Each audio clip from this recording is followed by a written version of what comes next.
I'll tell you what, maybe playing a little opossum, playing dead there in that second half. You're down by 18 points.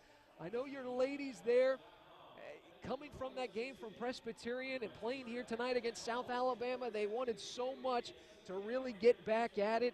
And they're down the stretch. Free throws, Coach. They were huge. Tell me what you told your ladies there at the end of the game. Well, we just had to keep believing that we could win the game. South Alabama's a very good team, and we knew what they would do. But the law that we had in the second half, Scott, was defensively. We just could get it down. We didn't play with any energy on defense, and then we finally made a decision to execute more on offense. We did a better job of being patient, which I really thought made the difference. Coach, you scored just 4 points there in the first 12 minutes and 20 seconds there of that second half.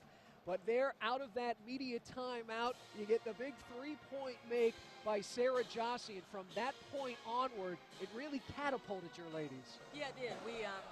I thought Sarah did a good job of knocking down that shot. And we did a much better job once we started getting ball reversal on offense. We were really shooting some quick shots to start the second half and trying to get it back in one possession. And finally, our kids just settled down and really hit some open shots. Coach, you barely go to the free throw line in that first half. We didn't have a lot of free throw attempts there against Presbyterian after the past 6 games in a row getting to the free throw line 20 times. Your ladies really pressurizing the rim, using that defense to get to offense. Again, Coach, you force over 20-plus turnovers on the day. Yeah, I thought it was a good job. We did a good job. We went to a zone defense for that stretch, and I thought that really got us some energy. Went to a trapping zone and really did a better job on the boards tonight, which is, we still got out-rebounded, but I thought we did a much better job of finishing some shots in the paint tonight. That's right, rebounding here tonight, Coach.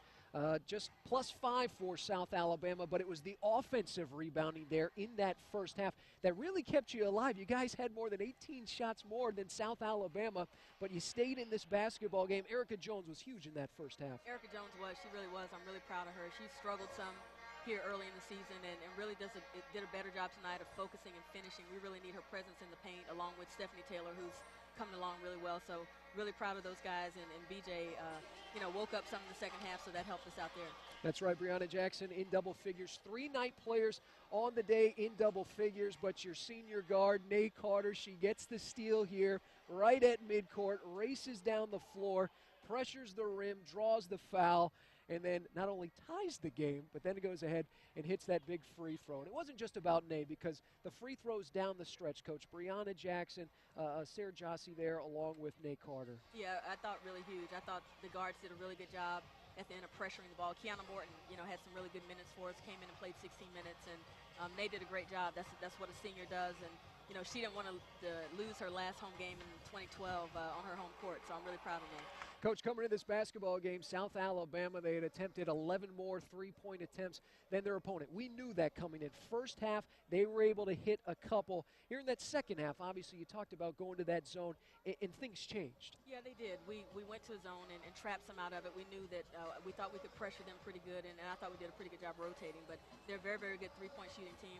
Last year we had that triple overtime game, and Camille Reynolds killed us from the three-point line. So they got some good shooters, and I thought we did a better job of keying in on them in the second half. Coach, I didn't know it. Apparently this is the only way we're allowed to play South Alabama going forward. Well, I hope not going forward, but 2 games in 2 years coming down the stretch. Can't say enough about the resolve of your ladies. Yeah, we've been talking about that, Scott. We just got to keep playing. We talk about, finishing a possession and don't stop no matter what the scoreboard says. Don't check the scoreboard. Just keep playing until we hear the horn sound. And really, really proud of our team tonight to get this win. It was hard fought, and just really proud of them. A very good South Alabama team, 7-3 coming in.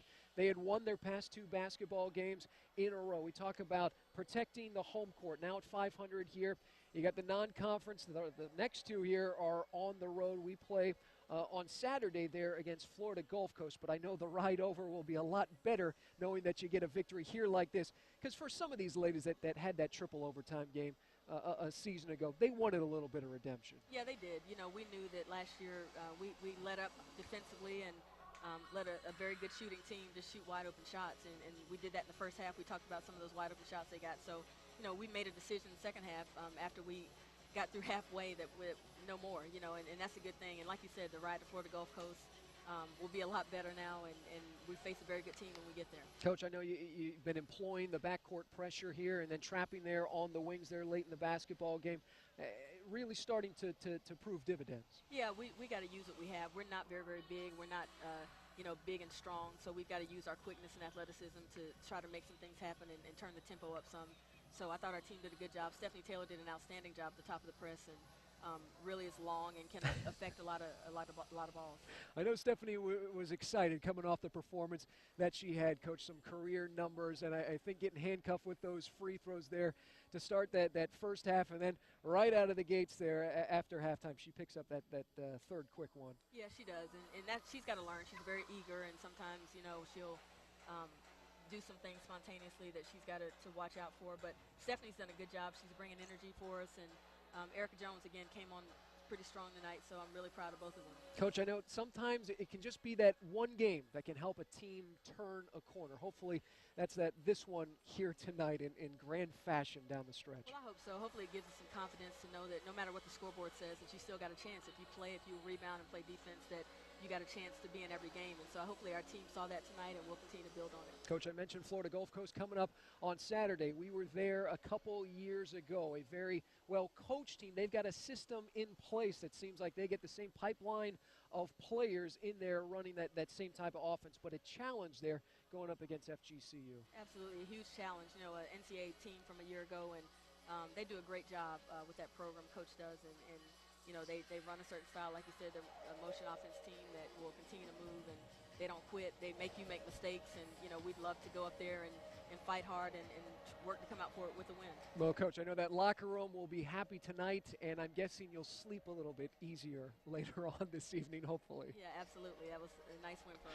All right, Coach, congratulations here. As down the stretch, UCF getting it done from the free throw line as Nay Carter there getting the steal at midcourt. She would pressure the rim, attack, draw the foul, tie the basketball game up at 54 apiece, then connect on the second one, and UCF comes out in thrilling fashion with a 55-54 victory here tonight against South Alabama after being down by as many as 18 points. I kid you not, coming out of the half, it was tied at 29 apiece.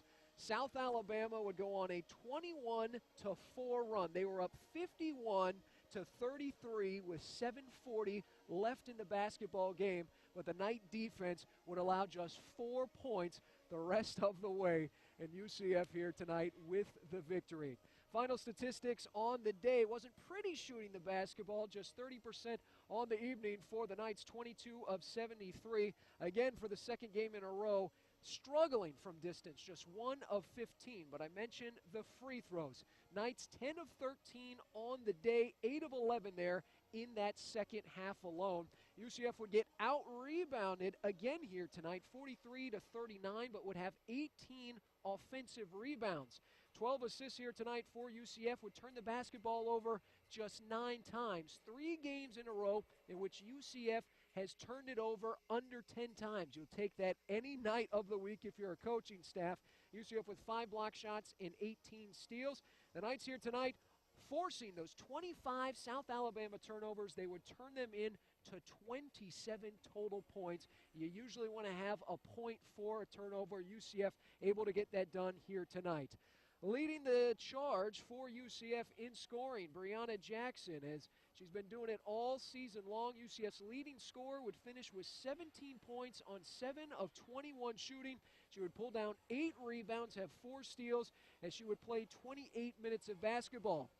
Nay Carter, the hero tonight. She had 14 points on 4 of 18 shooting, but 6 of 8 from the free throw line. That was huge. She also had 4 rebounds and 3 assists. She played nearly 40 minutes. Give her 38 on the day. Erica Jones off the bench. She was the high woman for the Knights, scoring 12 points, almost a double-double, had 9 rebounds in 27 minutes. Other scores tonight for UCF, Kaylee Keel would finish with 6, Sarah Jossie with 4, and Kiana Morton would have 2 points for UCF. For South Alabama, they would finish on the day 42.5% from the field, 20 of 47. They were 8 of 23 from downtown, but 6 of them coming there in that first half. Second half was a hugely different story, and the Knights would limit South Alabama to just 9 free throw attempts on the day, 6 of 9.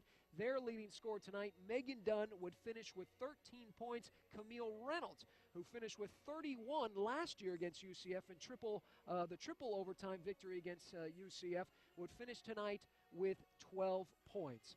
So once again, final score here this evening for UCF, 55-54. Knights get the victory in grand fashion. As up next, Florida Gulf Coast, that comes your way. Coming up on Saturday night from Fort Myers, as that tip time is slated for 7 o'clock. I'd like to thank our entire video services crew, as well as you, for watching tonight as UCF gets the victory here against the South Alabama team, 55-54. I'm Scott Adams. We appreciate you watching night basketball right here on the UCF IMG Sports Network.